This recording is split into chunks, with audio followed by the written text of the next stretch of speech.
The Rockets look to keep their season alive. What a play by Thompson. Step back threes. Money. The most efficient offense has been great defense. The Rockets are taking off. The Turkish eraser. Turnovers obviously killed us. We're going to look at it over the next 2 days. We'll get better. The Rockets keep their season alive.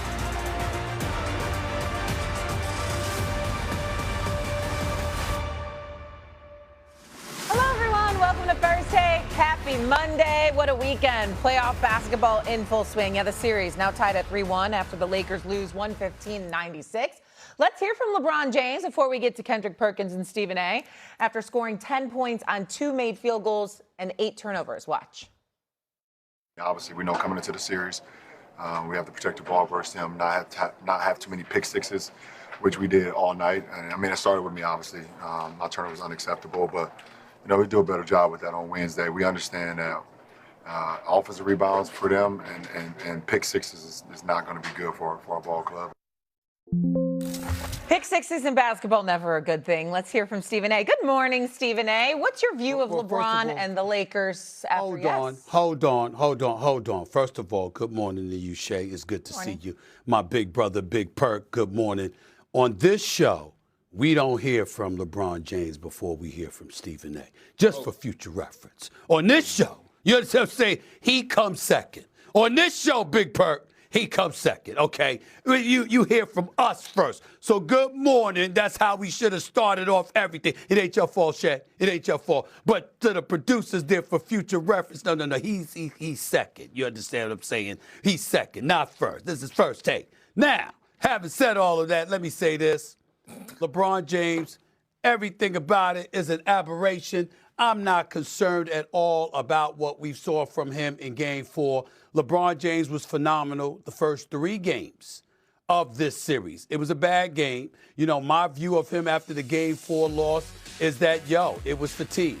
41 years of age, 23rd season, being out there on the basketball court, no Luka, no Austin Reeves, and Houston was desperate. They were on the brink of elimination, down 3-0. They had to do what they had to do to survive. All hands were on deck, and they got all up in him, and it was defending him and what have you. He was averaging about 19 shots, only took about 9 shots last night, 10 points, 9 assists. You understand? Only made 2 field goals. We know that's not LeBron James. That was a complete aberration. To me, Wednesday night, you'll see a level of normalcy towards LeBron James because it'll be 2 additional days of rest. He will be much, much more ready Wednesday than he was yesterday. And I don't make much of what happened in Game 4 to LeBron James at all. Go ahead, Perk. No, S.A., I'm with you. This was more and all about the Rockets. Because, Shay, I live down here in H-Town in Houston. And the fan base and the media has been on the Rockets' asses like back pockets. You knew it was coming, S.A.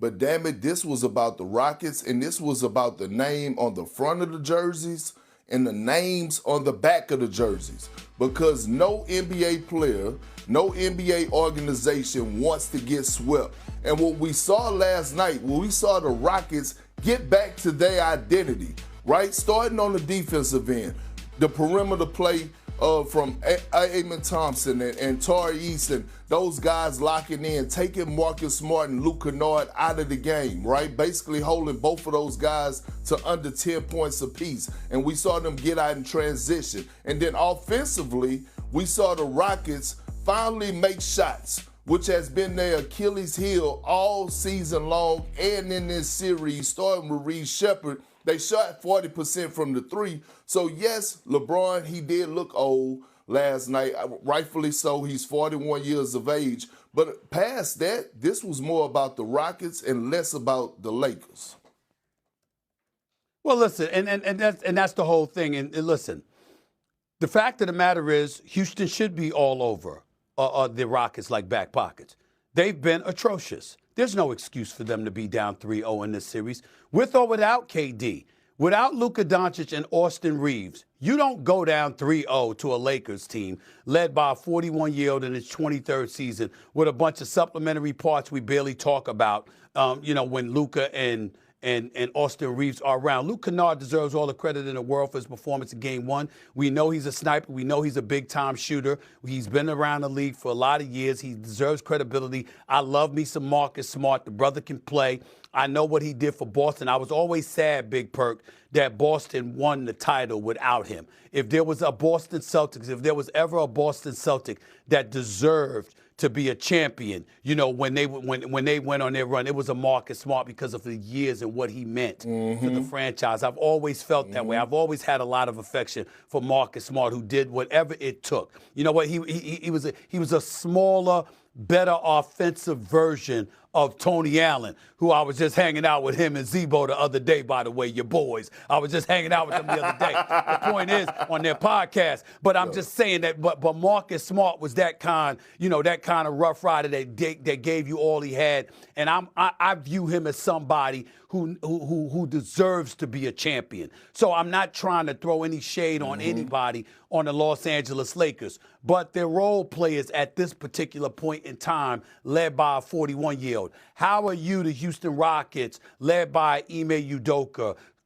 playing with Jabari Smith, Alperen Şengün, Amen Thompson and those brothers, and you down 3-0 to the Los Angeles Lakers, sans Luka and AR. That is disgraceful. And you had every right to call them out. The city of Houston had every right to call them out. And as far as I'm concerned, if they lose Wednesday night, they should still be called out. And even though KD is hurt, we all find ourselves looking at KD like, damn, you don't have anything. You can't get on that basketball court and he must really, really be hurt, because this is KD we talking about here, who looks for an excuse to play basketball, who wants you to, I don't know whether the stories were true or not, Big Perk, you would know, but if there was a nightclub to go to, he'd roll up in there with a basketball and a sweatsuit. I mean, this is how much this brother loves basketball. So when KD is sitting out and not playing, that is shocking that he is not available for a couple of playoff games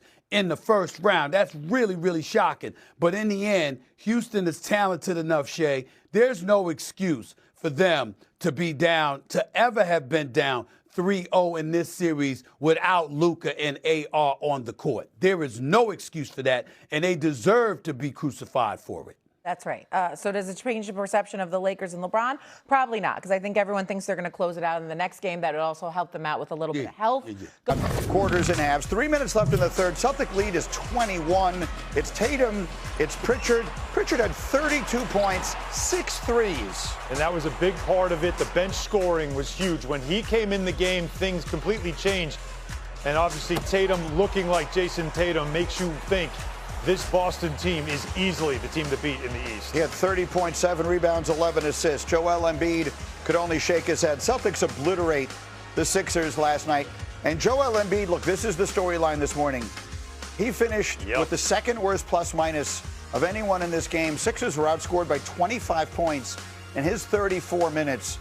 He gave up as a defender 7 of 11 shooting as the primary defender. And maybe the most damning of all, in that first half last night, Tyrese Maxey only took 3 shots. So the Sixers went completely out of the offense that had them steal the game early and had them looking competitive in this series. And I got Shump and Monica up. But, Alan, for those who were not with us earlier, I promised you we'd have a little more time here. Your thoughts on the way they handled the Embiid return? Yeah, they handled it terribly. I mean, it was the worst thing you could do. Now, in this league, you want to celebrate players who want to play and be available for their team. So there's nothing about Embiid and how he shouldn't play. If he's healthy enough to play, of course he should. But does he have to start? Does he have to take all the shots? Did he have to have the second highest usage rate in a game in the playoffs this season?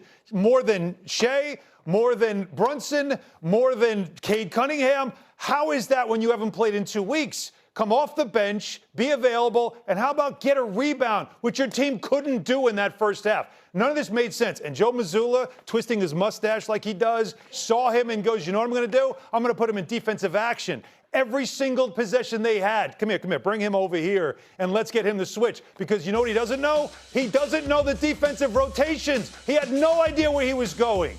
This didn't make sense. This hurt the Sixers. Obviously, the intent was for him to play to help them, but this did not work because you empowered him too much. You catered to him too much when the franchise player is Maxey, and he should have been the guy that you focused on, not Embiid. Come off the bench, help the team that way. Do not start and dominate the game. Made no sense. Okay, well, listen, I love the passion, and candidly, I can't disagree with the word you just said. And Shump seems to love it up early out there in L.A. But, Shump, look, you played 200 games in your life with LeBron James. You played with major stars. Joel Embiid is a superstar in this league. So take me through that. He says, I want to come back and play. He wants to go back and be Joel Embiid.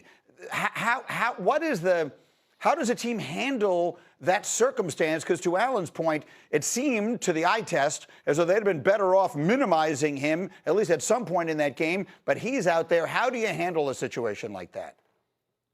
Well, as a player, you definitely want to be able to have